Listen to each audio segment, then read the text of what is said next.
Said he's been so good. God has been so good. Good, just ain't good enough. He's been better than good to me. All right, let's talk about a challenge that everybody faced during their healing journey and how you overcame it. So I got the mic first. I'm gonna share mine. Okay. Go ahead. First. Do your thing. See that little. Cause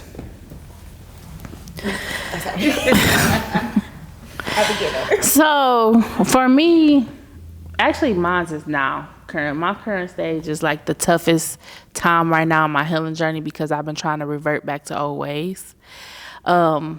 Meaning self-sabotage.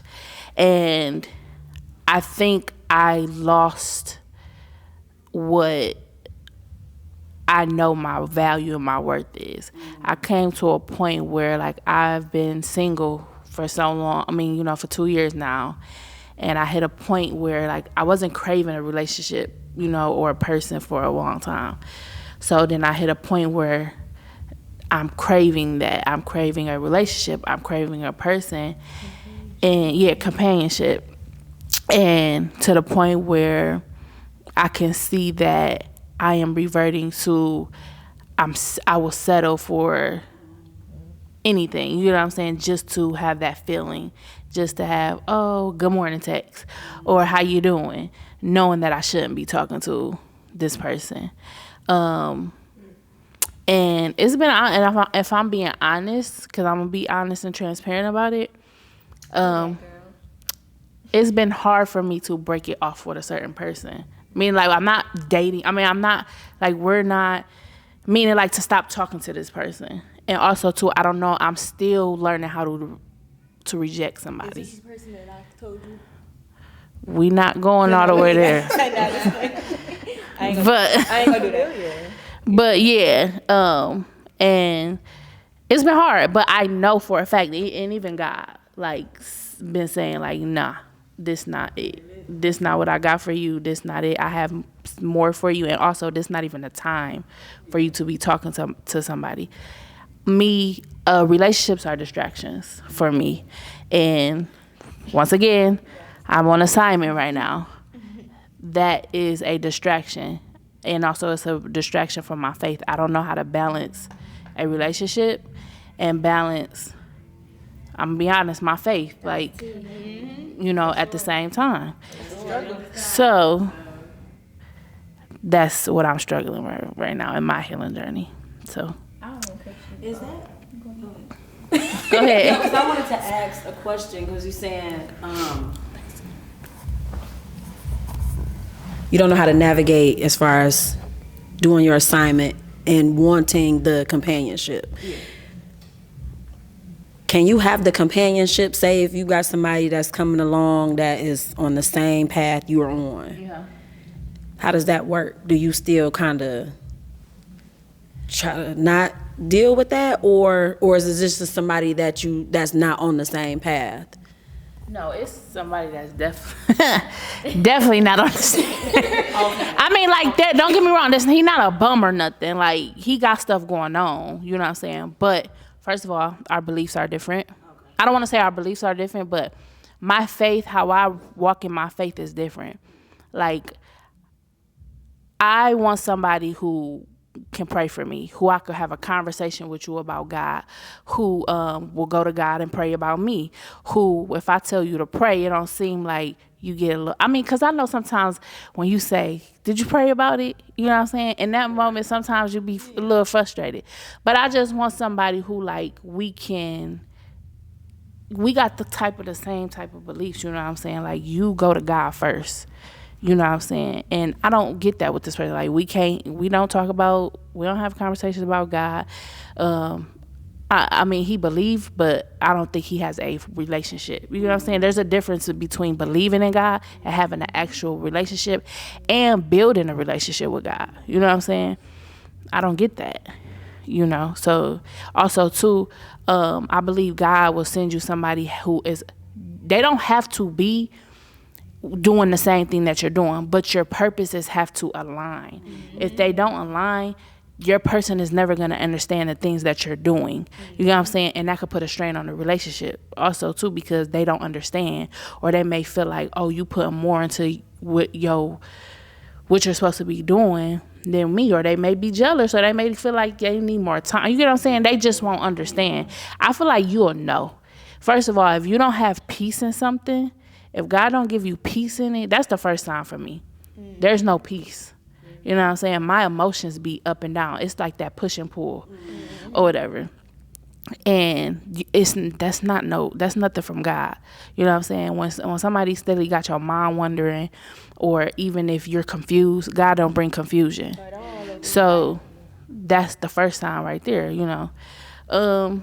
Also too, with me, my patterns has changed, you know, versus the things I was doing when I was being diligent with God, you know. So and not to blame it on the person, because it's not their fault, you know what I'm saying. I'm taking accountability because I'm losing track, you get what I'm saying. But I feel like even before this, I was losing track, just because like the feeling of loneliness, like I don't want to feel this. I don't like it. I don't want to feel like I'm going to be alone for the rest of my life. I don't want to feel like I'm never going to be married. You know what I'm saying? Because that sucks. You know, and it's just like learning to know, and it's making me emotional because, you know, I've been with somebody I've never been by myself. You know what I'm saying? I was with Dante. Ooh, I'm name dropping. I mean, everybody know my baby daddy name, but my ex, yeah, I've been with him for forever. You know what I'm saying? Straight out of high school. So I've never been by myself. I never had a moment where it was just me, you know, and that feeling, I don't like that feeling. It's uncomfortable. Now that I've experienced me being by myself, yes, I had learned to enjoy it. But when those feelings start coming back from the beginning, I didn't want to feel that. Like, I didn't like that. You know, it's like, I want to be around somebody. I want somebody to love on me. I want to cuddle with somebody. I want to feel somebody's hug, somebody's presence. Like, I miss that, you know. So it's hard for me to deal with that right now. Can I say something? Mm-hmm. So I think oftentimes, and I'll just say this. Sorry. It's okay. I gotta remember it. No, of course. Let me just set this disclaimer out. Whenever I talk, 9 times out of 10, I'm also talking to myself, right? So I'm never like I'm talking to myself too. Okay. I think oftentimes we have a habit of seeking the kingdom and seeking God when we're at our lowest point. But when we're no longer at our lowest point, that's when the stray comes. That's when the distraction comes. You know what I'm saying? And it's because we're in a place where mentally, subconsciously, we don't need to be that surrendered anymore. Because if I think of, you know, me coming out of my calling off my wedding just 5 months ago, right? And the carpet ministry, the nights that I wept and I prayed on the carpet and I didn't even sleep, right? And the level of surrenderance I was giving just like 3 months ago is not the same level of surrenderance I'm giving now. But I am still in alignment with him because I don't have anything distracting me because I'm on assignment right now. Right. And I almost had a distraction because I felt the moment of loneliness, but I had somebody wise enough to tell me that I'm not lonely. I'm not by myself. I'm being protected. God was keeping me in protection. He was hiding me for a reason. And not just because I'm on assignment, but one, because I'm not ready for a relationship yet. One, I'm not ready for a relationship because I don't know how to have companionship and keep my relationship with God. Right. The same thing as you. It's like, I'll get so excited about somebody. I'm like waking up like, good morning, how are you? No longer doing my Bible study when I first wake up, not saying thank you, God, for waking me up, right? And so he's like, you can't have companionship right now because you are not disciplined enough. Sherelle, you're grounded. You're grounded in me, but not enough for me to be able to trust you with somebody else and not put me on the second. He's like, I am not a resource you can just tap into me whenever you want. He's like, I am your source. And if you keep making me as the resource, he's going to keep pulling the carpet from underneath of me, right? Because every time he's pulled the carpet from underneath of me, it's because I put him second. And he had to remind me, because one thing God gonna do is humble us. Real quick, when we start getting too dependent on the job, when we start getting too dependent on ourselves, when we start getting too dependent on anything or getting too comfortable, he gonna humble us, right?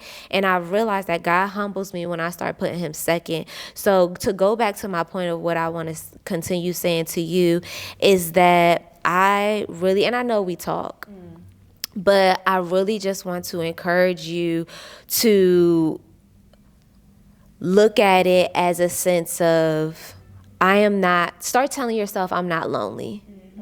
I am being protected, because what you tell yourself is important. If you keep telling yourself I'm lonely, then you're going to continue thinking and feeling lonely feelings. It's at some point you have to shift the perspective, and that's what I had to do. So I'm telling you that because I've had to do it recently in the past 2 months. I had to shift my perspective because I was telling my mentor, I was like, I'm feeling so lonely. I'm a person who has to have somebody, who feels like she has to have somebody. And I'm like, I feel so lonely. And she's like, you're not lonely. Like, God is protecting you because he don't. And that's another thing. Thank you, Holy Spirit, is that we put ourselves in suffering a lot because we want to just be in front of anybody. We want to be seen. We want to be loved so bad that we taking the... Okay, because we going to Kroger's to get bouquets when God preparing a flower field for us.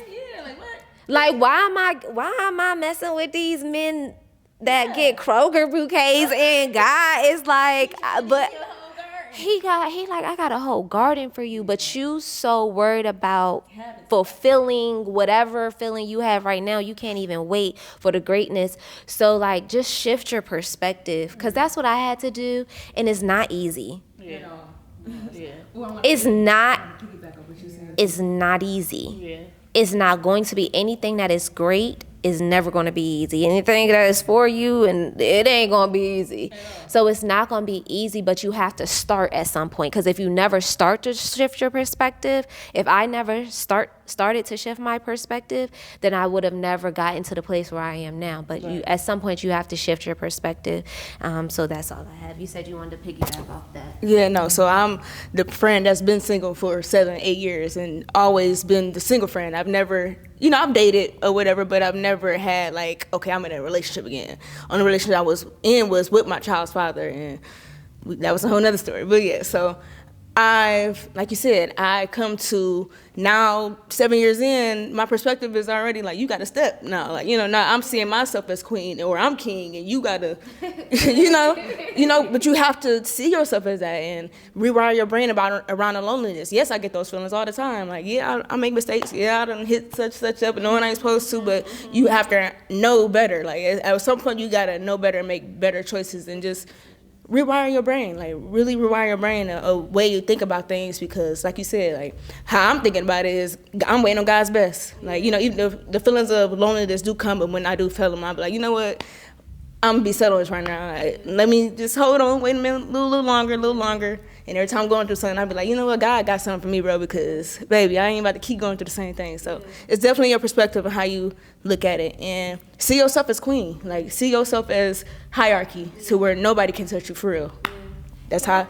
I'm sorry. I just wanted to add one more thing because he just told me to.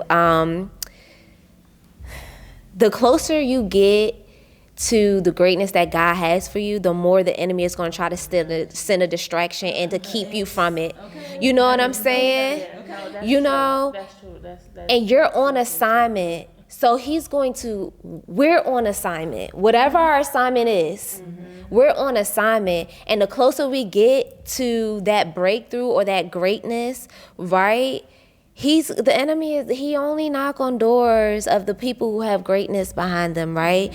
And so he's gonna do anything to knock you off. He's like, Sasha got this podcast going. Sasha done found herself after this divorce. Sasha thinking she the stuff now. Sasha working out and doing everything she needs to do to be healthy. Oh, that the enemy is like, I don't like that. Let me just sprinkle these little seeds in her. Let me send a little something her way, right? Because he do that to me too. Like, he be like, oh, you done did X, Y, and Z? Oh, nah, sis. Let me go ahead and drop this on you. And it's something after something. I told you I had a heck of a day today, right? Like, it's every time I feel like I get 10 steps ahead, the enemy just like come at me full blown. And so now it's to a point where, y'all, I walk around with a hair bow because I'm like, now I gotta fight. Now we gotta tussle. Cause I come from the knuck if you buck era. Okay? So you wanna knuck, let's get buck. You feeling happy? Leap. You know what I'm saying? Like, cause now I'm ready to fight. And now it's like, all right, like, I got to take it in the spirit realm because what we have to realize is that none of this is a physical attack. It's a spiritual attack.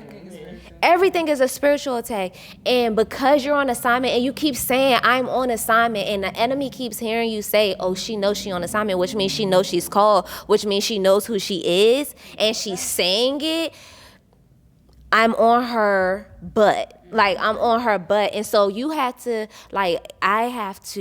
have to continuously just step back and say, okay, this is an attack of the enemy. I have to take it spiritually. Lord, fill this void of loneliness.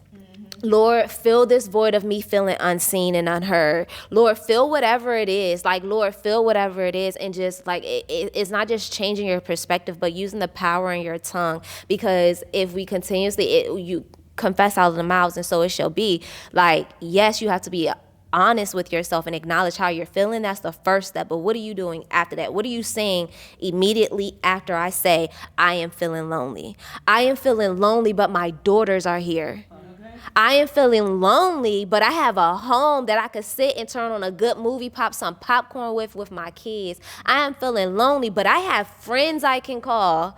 I am feeling lonely, but I could go out and do a workout, or I can go for I'm feeling lonely, but what's coming after that? But like, you have to add your butt to it, and then stick with your butt. Stick with your butt and just drop the first part of it. You know what I'm saying? Because the enemy is he trying it, and I see it. I see it and I feel it right now that he's trying it, but God is never going to leave you nor forsake you. He has so much for you, and he is waiting on you. He is waiting on you to give him your full surrender. Take it to your surrender to the next level, because the more you get into your assignment, the more your surrender has to get different, because the attacks are going to be different.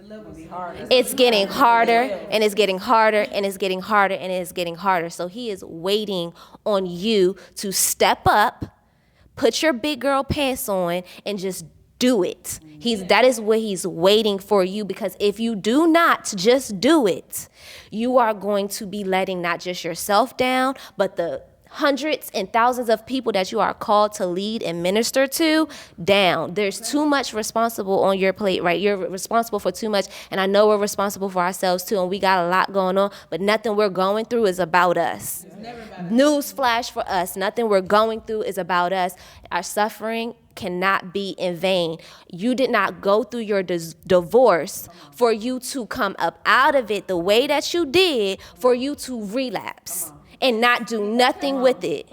You know what I'm saying? He didn't bring you this far for no reason. You didn't get yourself this far with God for no reason. And it'll be a shame for the devil to see your potential and to know everything you're worth and everything that you're going for, and then he wins because you did not push past him. That would be the ultimate shame.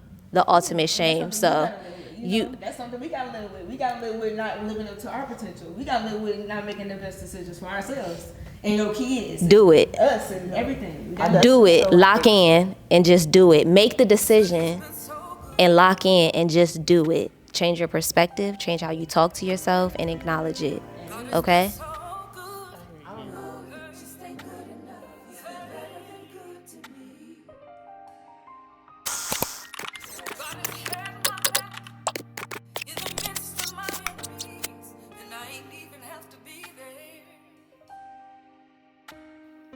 have